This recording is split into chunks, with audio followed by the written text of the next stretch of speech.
Do you hear that? Just listen.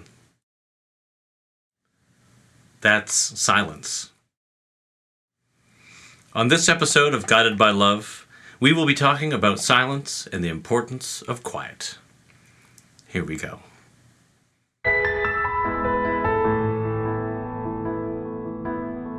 Welcome to Guided by Love, the podcast. I'm Nick Place, the producer and host of this show. This podcast is a companion to the book Guided by Love, A Minister's Thoughts on Love, Hope, and Justice, written by Reverend Rebecca M. Bryan, the settled minister at First Religious Society Unitarian Universalist in the beautiful seaside town of Newburyport, Massachusetts. Today's featured sermon is titled Quiet and was delivered on Sunday, May 10, 2020.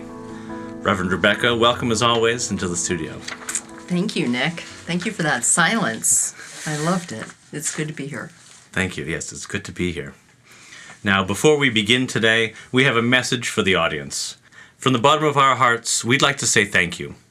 Thank you for joining us on this journey of love, hope, and justice. And thank you to all those listeners who reached out to tell us how this podcast has touched your lives. We have come to the tough decision to make this episode our final episode. Yes, Nick, that was a difficult decision, wasn't it? It was. It was. You know, I'm not sure how much the listeners know this, but I'll be finishing my time here at FRS-UU in Newburyport in early June. And so we knew going into most of this year that was in the coming, but all of a sudden we realized it was soon in the coming. So this seemed like a good place to wrap this part of the ministry up. And so thank you for being such a great partner, Nick. Thank you. I really appreciate it. My pleasure. And we will certainly miss you here. I'll miss all of you very much. Shall we continue with the chalice lighting? Yes. Let's do that.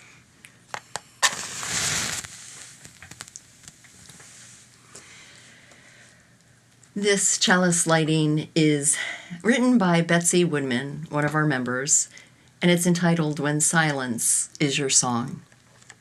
Listen for silence, oh so profound, when you're quiet and standing your ground. Embrace it as music, fine-tuned for your ear. It has the power to take away the worst of your fears. It's a break that can take you over dark seas, leave you impassioned and down on your knees, looking up to find the brightest light in the sky, to fly with your eagle through the dark night. Silence is your song, gives you strength to carry on to a higher place where mystery fills the space and music and love give it grace. When silence is your song. Your sermon today is called Quiet. Now, what qualifies as quiet?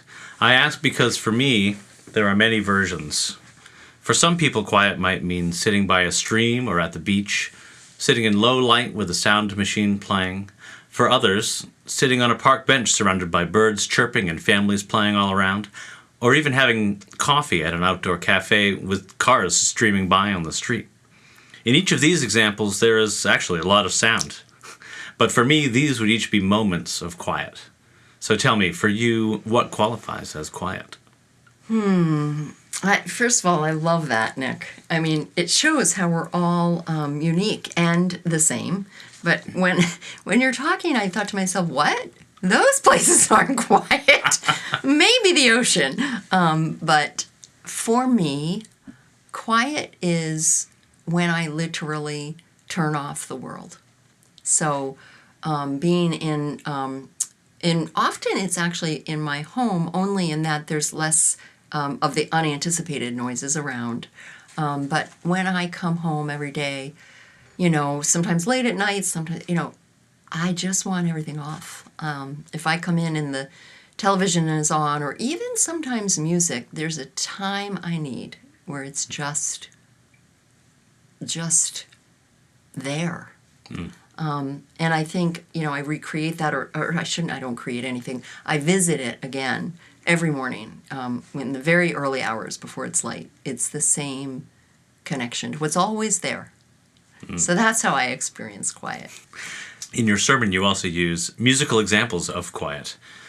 The moments between notes is what makes music breathe, space for thought. The lift before the statement. As a musician, I can agree with you that these moments of rest are what make the playing music have impact. That's a wonderful observation. Yes. Think about the role that space has in so many things. We prune our gardens. For a fire to burn, there needs to be air, right? And even Viktor Frankl's quote about the importance of pause, where he said, between stimulus and response, there is a space. And that space is our power to choose our response. And in our response lies our growth and our freedom. So the importance of that pause, of space. People who practice yoga, that we are always, that rest, they call it rest, shavasana, is as important as all the movements. And I'm sure there's examples in many other ways. But it is what lets the rest of life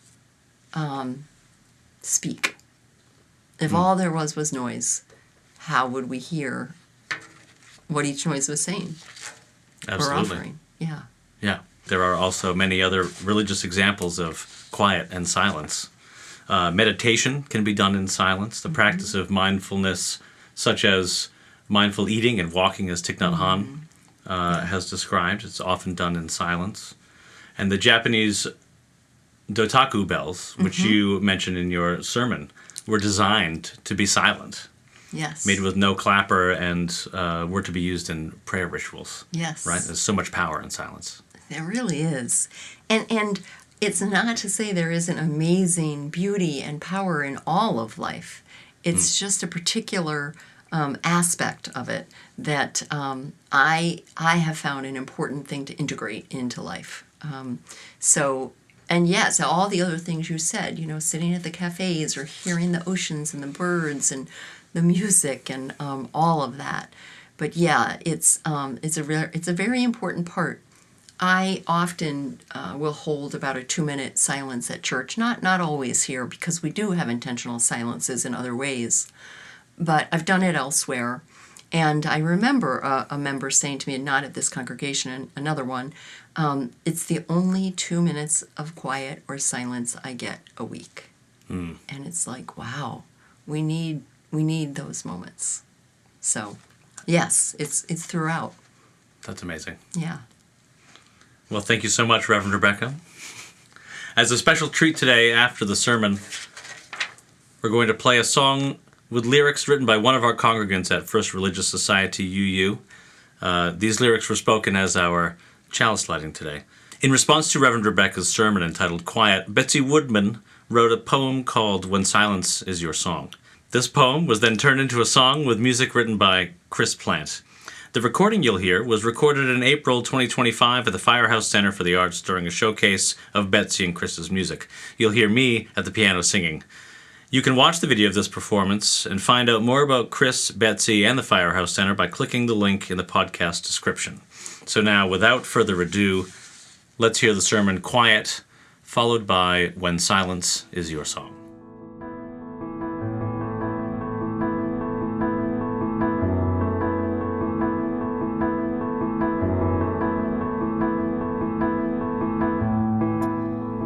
So, I come from a family of musicians. I often speak of one side of my family. I less frequently speak of the Bryan side of the family. That's the Boones and the Bryans. That is the side of my family I speak of this morning. And there are indeed a family of musicians. Clog dancers and singers and very accomplished, amazing human beings, as well as writers and academics and farmers and mothers, wonderful mothers and grandmothers. So singing songs, particularly as a child, camp songs, discussing theater, debating politics and the Constitution, those are fundamental to my Bryan heritage.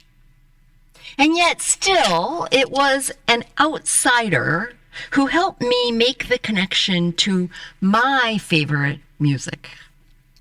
I don't know if it was because I never felt myself able to compare to some of the amazing talents that these other family members have, but I didn't necessarily consider myself musical or so inclined, although I know, of course, I admired their talents.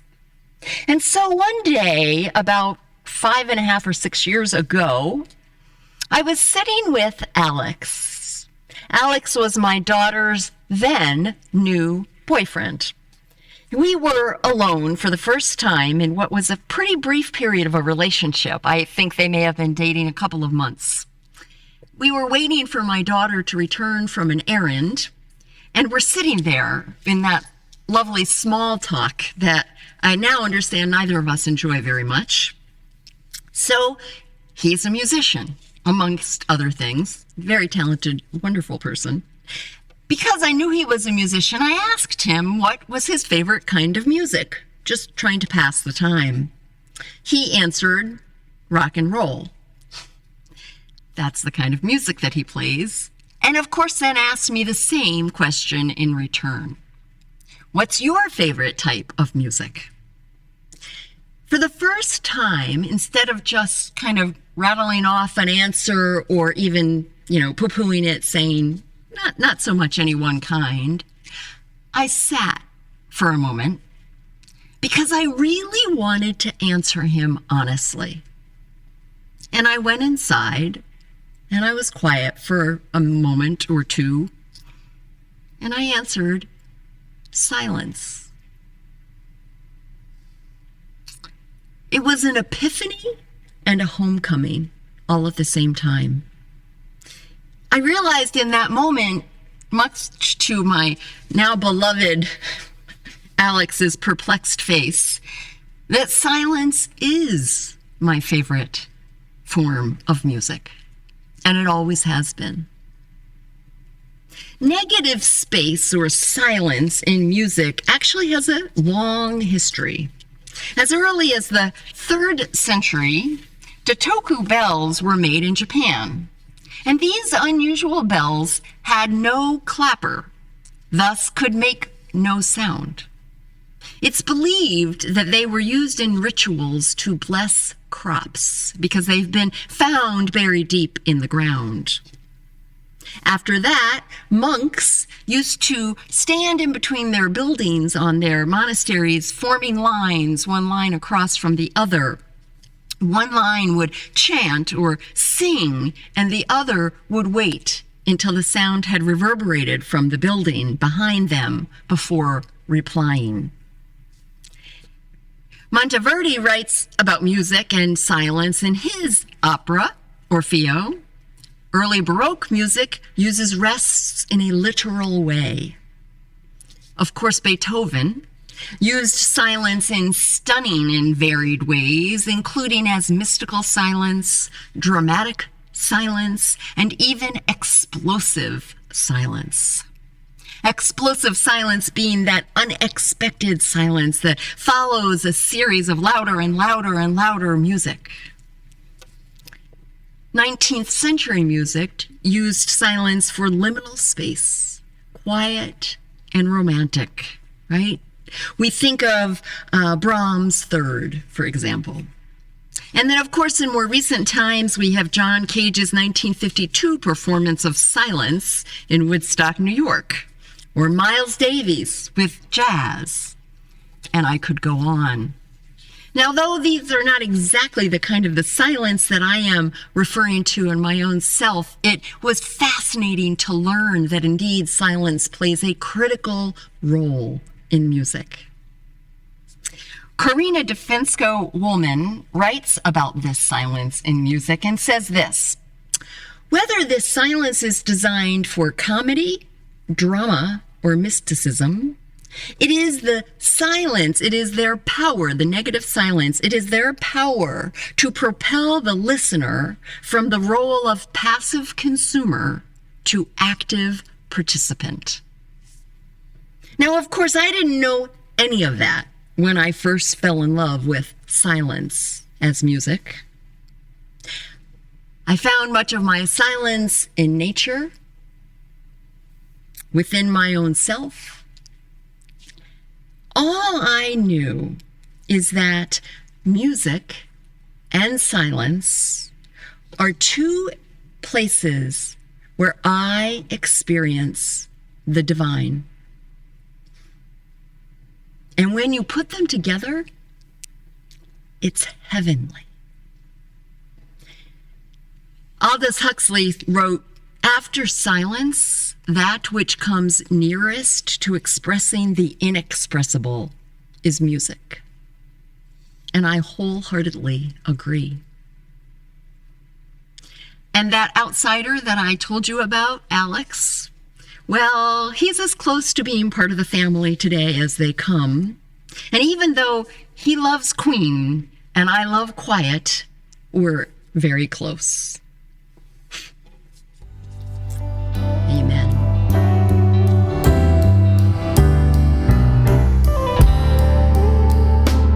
So listen for silence, oh so profound.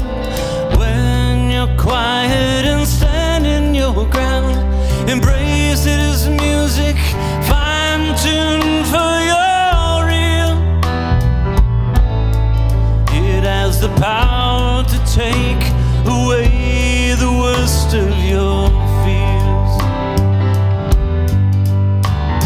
It's a break that can take you over dark seas, leave you impassioned and down on your knees. Look up to find the brightest light in the sky, to fly with your eagle through the dark night. When silence is your song, gives you strength to carry on to the higher place where mystery fills the space.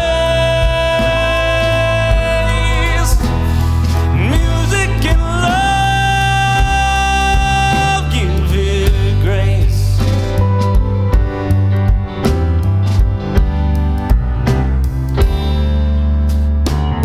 To feel the morning sun in your face, and silence takes you right out of that dark place, and your sisters and brothers hold on to your hands.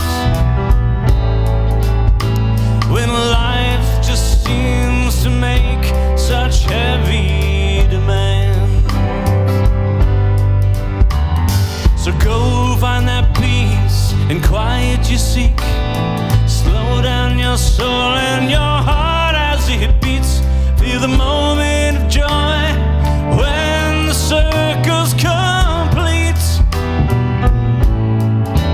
Let your song of silence be your retreat. When silence is your song, gives you strength to carry on to the higher place where mystery fills the space. And music and love, and music and love, music and love, give it grace.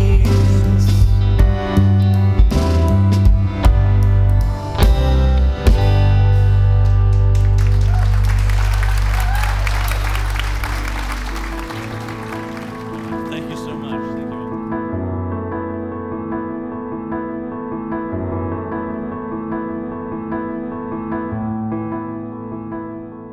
Before we close our journey with Guided by Love, I'd like to ask Reverend Rebecca to send us out with a blessing while I extinguish the chalice. So, my friends, as we come to this moment of quiet or pause in the journey that we've shared, may you know that you are surrounded. You are surrounded by a love that holds us all, that is always present, that is seen in the eyes of a child, that is felt in the grass in our hands, that is heard in the silence.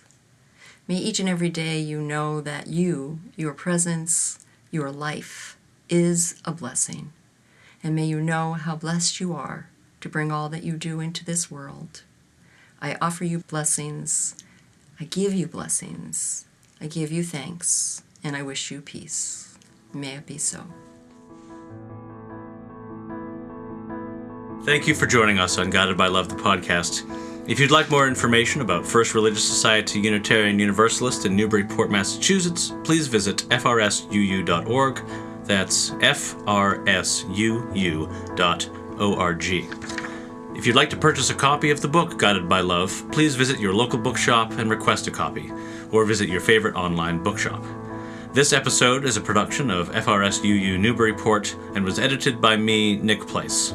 Thank you, as always, to Reverend Rebecca M. Bryan for sharing her thoughts and sermons with all of us on Guided by Love, the podcast.